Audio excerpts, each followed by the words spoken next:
For the second straight game, one missed call might have determined the outcome, and Bruce Bochy is no longer cool with it.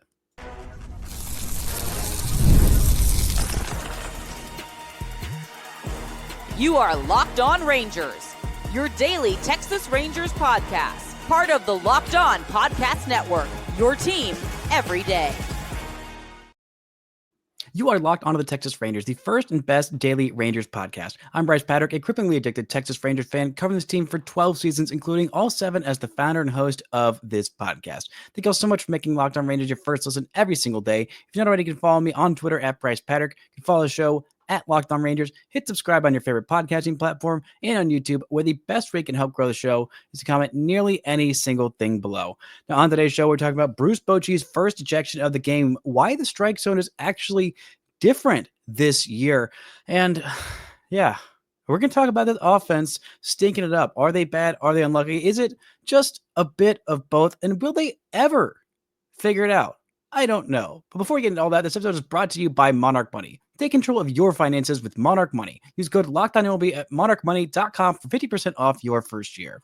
Now, last night, Bruce Bochy earned his first ejection of the season after, in the middle of a 5-2 loss to the New York Yankees, where the Rangers were nearly shut out, if not for the final, what could have been the final batter of the game, a 2-run homer by Jonah Heim, the only offense for the Rangers in this one. They finished the game 1 for 7 with runners in scoring position because, of course, that is just, again, the story of this game, if not for just some really inconsistent umpiring. The best chance that the Rangers had in this one was squandered by some really, really poor umpiring. It was just another game yet again. On Sunday's game, Jack Leiter should have had a called strike 3 twice on the last batter that he faced. Instead, he ends up giving up a bloop single to Cam Smith. On comes Robert Garcia after one pitch by Chris Martin ends his game and puts him on the IL. We'll talk a little bit about that later.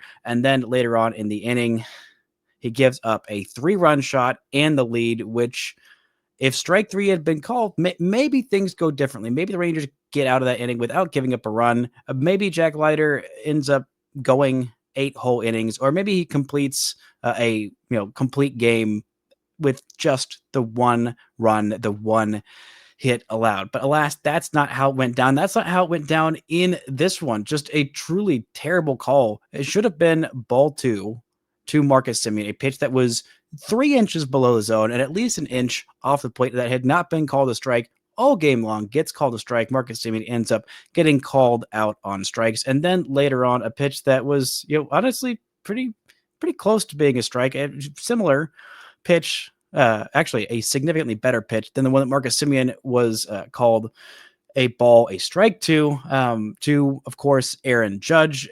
And it is called a ball, which I think it probably should have been called a ball. I think both of those pitches should have been balls, but Bruce Bochy chooses that moment to let his anger and frustration out. This is the first time he has been ejected. He is now number 6 on the all-time manager ejections list, and I'm surprised that it took this long into the season to have a moment like that. There have been a lot of missed calls, a lot of missed balls and strike calls. It feels like if they've been going against the Rangers as of late, it has just gotten wild. And apparently this offseason, unbeknownst to the players, I was listening to the Cespedes Family Barbecue podcast, and they were talking about this, a league memo that got sent around to umpires to change the strike zone that neither teams nor players nor executives, nobody knew about this outside of Major League Baseball and the umpires and the umpire union. But around the league, the buffer zone around the strike zone is the thing that has changed. It used to be you were given about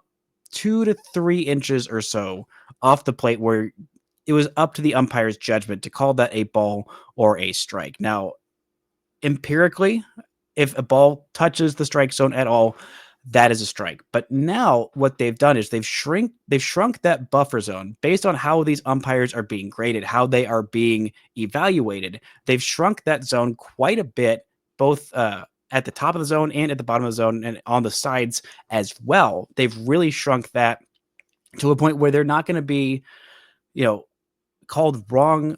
The zone inside the zone as well has also been shrunk. So there's a lot more leeway. And basically what it's led to is these umpires calling a smaller zone. And if it's if it's a ball, if it's even close to being called a ball, they're going to call it a ball. So the strike zone is shrinking, and it is also more inconsistent. It feels like from game to game, from pitch to pitch, from at bat to at bat, even what is even going to be called a strike. And that just leads to so many problems for everybody involved: the hitters, the pitchers, the catchers, the managers, the hitting coaches, everybody who's trying to figure out what even is a strike. Just tell me what is actually a strike and keep it a strike all game long, all season long.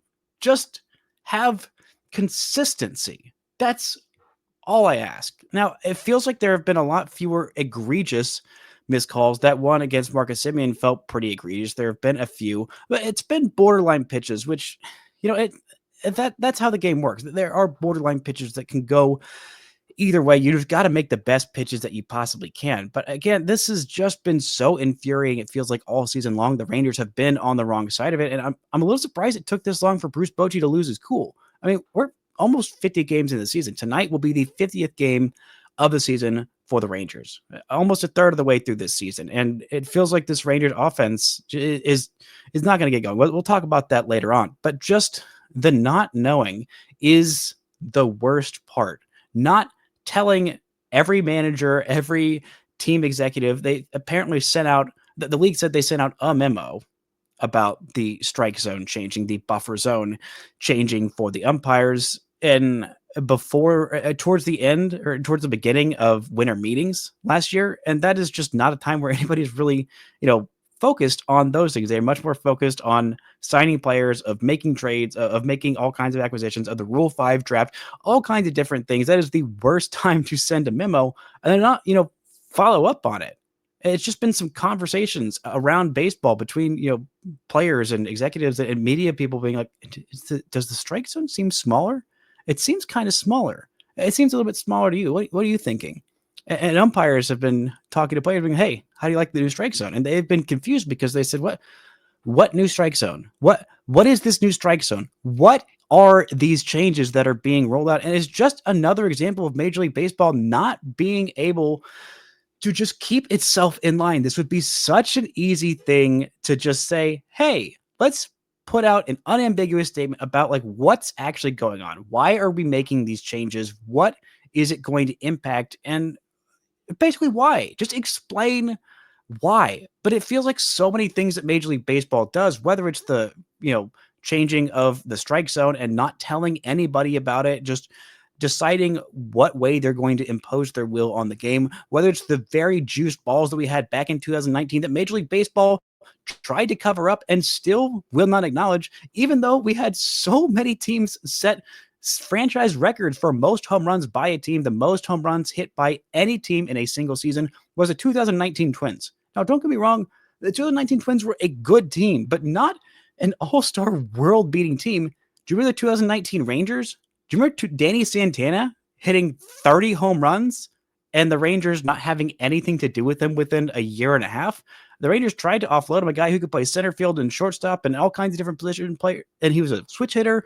And he just hit 30 home runs. You'd think that'd be a very attractive player for the Rangers to move on from it and, try and fill with some homegrown talent or extend or hold on to him. But he was out of baseball within basically 3 years of that because the ball was so juiced. And yet Major League Baseball just would not talk about it. And then they just surreptitiously made changes they wanted to with the baseballs and the ball was dead. It feels so easy to just explain what you're doing, why you're doing it. If you want to have juice balls, that's fine. If you want more offense in the game, that's fine. Just say something about it. Say why you're doing it. Say what you're doing.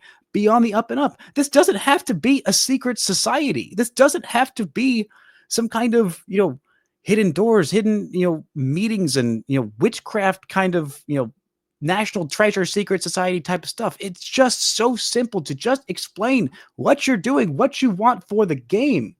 But it's just, again, another example of Major League Baseball critically misunderstanding the point, missing an easy layup, instead just deciding, no, we get to impose our will, we get to impose our narratives, and you don't get to know what they are or why they are, because we are Major League Baseball and we're going to do what we want, and to heck with you if you want to decide that.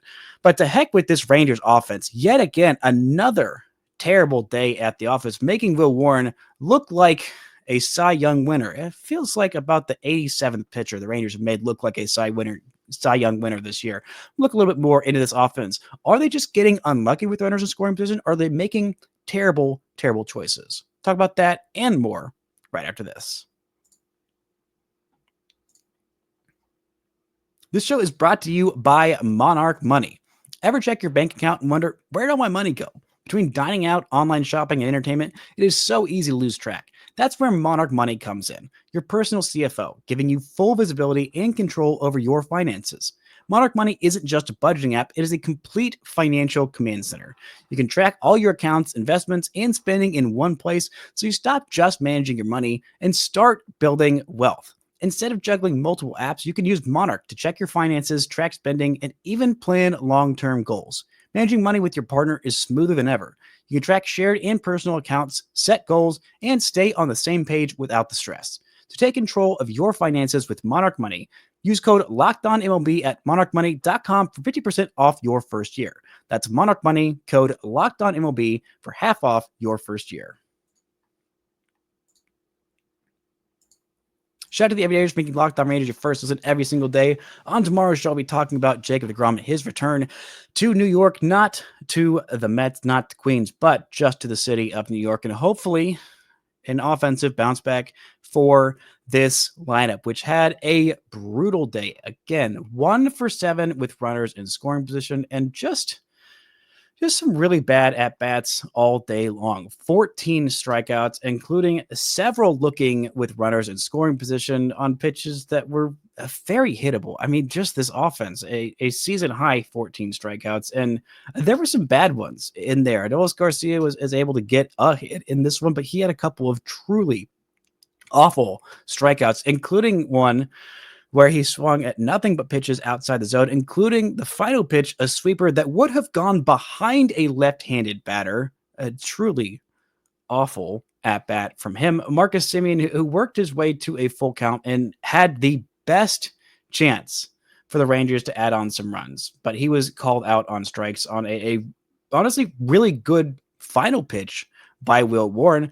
But you look through those pitches with one out, and the base is loaded. Marcus Semien, first pitch, a ball in the dirt, sinker, ball in the dirt. Okay, not a great pitch. In a hitter's count, great, 1-0. Then pitch 2. This is the one that really set Bruce Bochy off. This was the sinker that was at least an inch or two below the plate and at least 2 inches off the plate, barely even touching the old buffer zone. And that is called a strike. Then pitch 3 is what should have been ball 3. He should have had a 3-0 count with runners on all bases and 1 out, to where if he just put a ball into the outfield, it would have been at least a run. But no, then he fouls off pitch 4, a sweeper in the middle of the plate where he maybe could have and should have done something with it. And then a sinker, pitch 5, just breaks back completely into the zone. That is no doubt a called strike 3. Then Jock Peterson comes up with the bases loaded and just looks bad. Yet again, Jock Peterson looks bad with runners in scoring position. Stop me if you heard that before. You have. You should stop me. Someone should stop me. Jock Peterson, please stop me and have a good at-bat with runners in scoring position. He has just been so bad this year. It has been infuriating. The bat speed is still there. Everyone's pointing to, oh, he's fat. That must be the reason why he's not athletic anymore. He can't do anything. His walk rate is higher than last year. His bat speed is higher than last year. The average exit velocity is still very good. He's squaring up the ball. He's not chasing at an obscene amount. He's not striking out an obscene amount either, but just the expected numbers still, the batting average expected is 208, which is, granted, 81 points higher than it actually is, still not good. Expected slugging is at 355, which is 98 points higher than his actual slugging. Still not good at 355, but it's not this bad. It's just the launch angle sweet spot is the one that's the absolute worst. It's in the 2nd percent of baseball. He's just not hitting it where he needs to. It's always either on the ground or popped up. It's just been bad. And it's wild because this was the same coaching, same hitting coach that he had when he had a couple of great seasons in San Francisco. And Justin Vealey, he'd worked with him before, and now he's talked about his love for Brett Boone, and it's just been wild. I've seen a lot of people say, "Oh, just cut Jock Peterson." I mean, you can. You're going to be eating $36 million, a little bit less than that, now that he's played 48 or 49 games into the season. But it's $18.5 million this year, and he's got a player option for $18.5 million next year. There is a mutual option for 2027 for $18.5 million. If he keeps playing like this, there's no way in heck that either side picks that up. But if he keeps playing horribly all year, I don't see he'd have to hit like peak Barry Bonds for the rest of the year to get his numbers look even average at this point. It has just been so bad. The Rangers just aren't going to eat $36 million. He just has to figure it out at this point. And it has been truly abysmal to this point in the season. And the results the last couple of weeks, the process has looked better for him, but the results still the last couple of weeks have been abysmal. It's just the middle third of this lineup. The second this team gets any runners in scoring position, they've been terrible. So far this year, they've had 383 plate appearances with runners in scoring position. They have got a 262 batting average on balls in play, where 300 is about average. And so that is the seventh worst in all of baseball. So maybe they're a little bit unlucky, but they're also striking out nearly a quarter of the time they've got runners in scoring position. You look at where they are with the bases loaded, that's where it gets really, really bad. They've got 11 strikeouts and 39 plate appearances with the bases loaded as a team.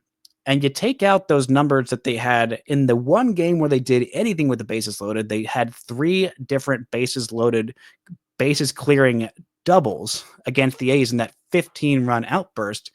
You take out those, they have 1 extra base hit in 35 at-bats with the bases loaded. They're hitting 229, an on base of 231. That is 1 walk to 11 strikeouts in 21 games with 35 at-bats with the bases loaded. They've got just 4 doubles on the whole season.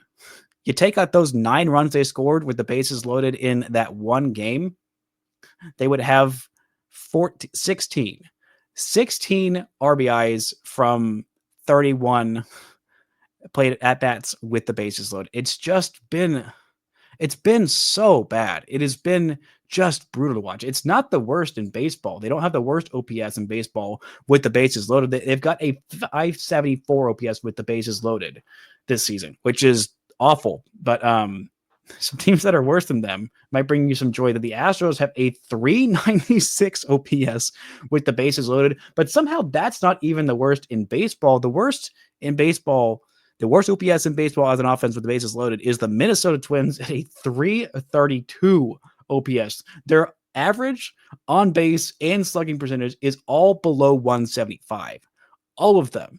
161 average, 171 on base, 161 slugging percentage. They don't have a single extra base hit with the bases loaded all year with 31 at bats. So it could be worse. Not that much worse, but it could be worse. So what's just going wrong? It's just been the swing decision. It's been the everything. It has been so infuriating to watch this team just not get better over and over and over and over again. And I don't know what this team does to fix it besides just have a healthy Corey Seager, have Jock Peterson figured out, have Marcus Semien figured out. But he was having decent plate appearances, and Adolis Garcia looked like he was, starting to turn a corner. But then as soon as he starts to turn a corner, it feels like he heads back down a rabbit hole. I mean, he had some pretty good at-bats this weekend against the Astros, and his defense and base running being back to where they were makes it less likely the Rangers are just going to cut bait with him in general. He's providing at least some value, but with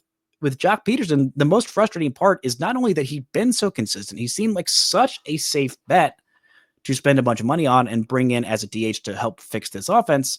It's that if he's not hitting, he's literally contributing nothing to this team. Nothing. He's not contributing vibes because his own vibes are in the trash, and he's not going to help bring up the vibes of everybody if he's hitting terribly. He doesn't play defense. He doesn't run the bases well. I mean, he runs them fine for being incredibly slow. But still, with Adolis, I mean, just these plate appearances has just been so incredibly frustrating. And it seems like, Well, the Rangers will eventually figure this out. Eventually, the schedule will get easier. But the Rangers just had a series against the Rockies, and they scored a combined 14 runs in 3 games against the Rockies, who have been a terrible, terrible pitching staff. They're in the Bronx, where if you sneeze, it's a home run. Heck, Aaron Judge's home run had an expected batting average below 350.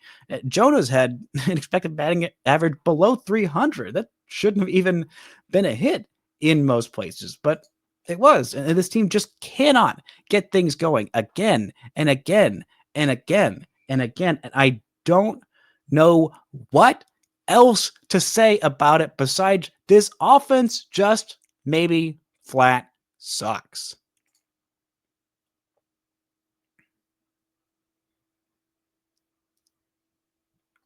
Well, at least the pitching was okay, right? At least the pitching for the Rangers continued to be okay. I mean, this is honestly a good start from Patrick Corbin yet again. I know he only went 5 innings and allowed 3 runs, and one of those came off of a solo home run by Ben Rice, who has been, red hot. But the other 2 runs came off of a bloop double that should not have even been a hit. Again, from Anthony Volpe. Excuse me. One of those other runs came from a bloop double that should not have even been a hit. This was just an incredibly frustrating game that the Rangers gave up 5 runs that they shouldn't have. Caleb Bosley's home run that he gave up to Aaron Judge. It's not often that you could say Aaron Judge hit a cheapie, but he did. He very much did hit a cheapie. The expected batting average of that home run, which would have been only a homer in 4 stadiums, 2 of which are exactly the same, have exactly the same dimensions in the Yankee Stadium and George M. Steinbrenner Field, which is an exact replica of the Yankee Stadium. It is their spring training facility that the Rays play in. It also would have been a homer in Fenway Park and at Oracle Park, which I don't know that I believe it would have been a homer at Oracle Park, but sometimes it gives and sometimes it takes. Jonah Heim's home run had only a 290 expected batting average, would have been a homer in only 9 of 30 parks. So not just the Yankee only park, but Judge only hit his ball 326 feet. He hit a ball 326 feet. I don't care if you're Aaron Judge. It should not be a home run. And had the Rangers been playing Aaron Judge to go the opposite field a little bit more, maybe Adolis Garcia would have been able to rob that home run standing, not even leaping, because it is just so easy if you hit it right down the line to be a home run to right field in Yankee Stadium. Alas, that was not the case for the Texas Rangers. They just have been having an awful time of it. And credit to Will Warren. He's had some good moments for sure. He's had some good starts in the past, and not even, you don't even look that far back. I mean, against Seattle, he allowed 2 runs in 5 innings, but he struck out 9. He's been a strikeout machine so far. He struck out 7 and allowed 1 run in 7 1/3 innings against the A's in West Sacramento. Against Tampa Bay, he did allow 3 earned runs in under 5 innings, but he still struck out 8. I mean, he has been a strikeout machine because that sinker is working so well, having pitches that move in opposite directions and move so much, having the sinker that runs back with so much arm side action. I mean, that pitch looked like it would have, maybe not hit, but especially the one to Marcus Semien that was the final called strike with the bases loaded and 1 out. It looked like it was going to be a ball by 3 inches, and then just air bends right back there. And then his sweeper was working very, very well to get some awful swings and misses by the Rangers. I think the most frustrating plate appearance for the day for me was so predictable, because what has been the struggle for Adolis Garcia is swinging at the high fastball. And against Devin Williams, who looked awful early in the season, and it feels like every time that a pitcher faces the Rangers, it is right when they figure things out. Like when the Rangers faced Jeffrey Springs, he had been awful all season long. And then just against the Rangers, he happened to figure things out at exactly that moment. Like Lance McCullers Jr. this weekend, who had looked awful to start this season and then just happened to figure things out as soon as he faced off against the Rangers. And then against Devin Williams, it was a very, very good plate appearance until that final pitch for Adolis Garcia. He went down 0-2, fouled off a changeup right down the middle, a Devin Williams airbender changeup that was probably the only hittable pitch that he saw all at bat long. And then the second one was an airbender that was, not quite in the dirt, but almost a very, very good, very difficult to hit pitch that he swung and missed at. He's down 0-2. Then he battles back all the way to a full count. And then what has been his Achilles heel, swinging at the high fastball, is what ended up getting him. It was really frustrating is that he had just laid off a high fastball the pitch before. This one might have been touching the strike zone, might have been a called strike 3. I think it would have been ball 4, but again, it was with a runner in scoring position. And that was the day for the Rangers. This has just been the process. This has just been what it's been. I don't think they're going to strike out 14 times in a game started by Ryan Yarbrough, but I have been wrong before. And the final game of the series is going to be Nathan Eovaldi versus Carlos Rodon. That is going to be a very, very tough matchup for the Rangers to hit. Hopefully they can, hit lefties well. In that way, we can see a little bit of Sam Haggerty as well as Kevin Pillar. Maybe we'll finally see the breakout of Kevin Pillar. He has just been a non-factor offensively for the Rangers so far this season. It was not a great day for Josh Smith in the leadoff spot. It was not a great day for just about anybody in this lineup outside of Jonah Heim. Josh Young had a couple of hits. Wyatt Langford reached base a couple of times, including a very hard hit double and a walk. But it's just been incredibly frustrating. It feels like this team is just dead offensively without Corey Seager. And who knows how much longer he's going to be on the IL. He's going to be available to be activated, I believe, at the end of this week, maybe at some point in this series against the Yankees, but he's not coming off the IL yet. It is a hamstring strain. The Rangers brought him back a little bit too quickly. I thought that this offense might have been fixed in that game against Detroit. That was a tough series, a tough place to hit, and now this is an easy place to hit. This is a very easy place to hit. There's a reason why the Yankees hit a bazillion home runs every year. It's not just because they have a really good lineup. It's because they have a very, very pitcher-friendly park. It is about time for this Rangers team to start taking advantage. It's about time for the Rangers to not be yet another team that happens to be the team that pitchers who are struggling figure it out against. I'm tired. I'm so tired of watching it. And maybe the Rangers will finally get a fair strike zone called against them in this game. I don't think they'll need it with Jacob deGrom. I think they would very much like it. If you give Jacob deGrom the kind of calls that Will Warren was getting in this one, then he might have a perfect game. That's just how good he is, even with a 400 hitting Aaron Judge in the lineup against him. This has just been so maddening and impossible to figure out, is this team actually any good? Is this team not any good? And it's forced the pitching staff, who has been incredible so far this season, to pick up more slack than they need to. It has forced the bullpen that has been fine. This is a fine bullpen. It's not a great bullpen. It's not a terrible bullpen. It's fine.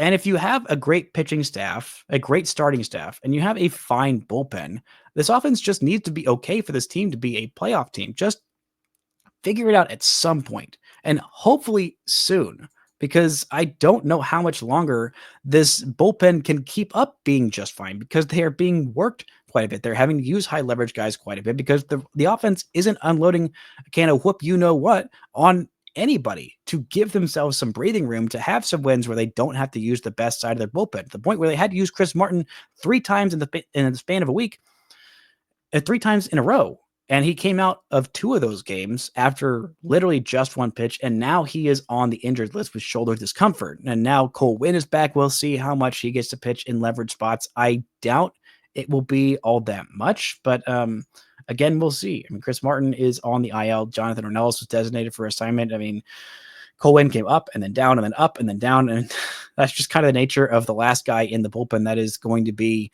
how things work for a minute. There's not a whole lot of reinforcements coming for this bullpen or for this offense in AAA. There's just not. They just need to figure things out. I don't know why the Rangers thought pitching Chris Martin for a 3rd day in a row for the first time in his career was going to be a smart move at age 38. But thankfully, they avoided disaster. Thankfully, he is just going to have to go on the IL for hopefully just those 15 days with the shoulder discomfort. They did x-rays. There was no external imaging that said, oh, this is going to be some kind of horrible thing that will end your season. Thankfully, they still have him. Thankfully, they still have everybody for the year that they thought they would. Nobody is just straight up done for the year that they thought would be contributing to this big league pen. But again, I'm tired of saying it. This offense is going to have to figure some things out against hopefully a not that great pitcher. Ryan Yarbrough, not that great a pitcher. It is about time for this offense to start figuring things out and keeping things figured out. Maybe this series against the Yankees is not a great test because, the Yankees are a very good team. They can outslug you. Even this great Rangers pitching staff. They have held a lot of great offenses down. Maybe the Yankees are the best offense in baseball, but the Rangers have held Rangers starters, and for the most part, their bullpen have held just about every offense they've faced down. They haven't been blown out very many times because this pitching staff has just been so consistently good. The offense just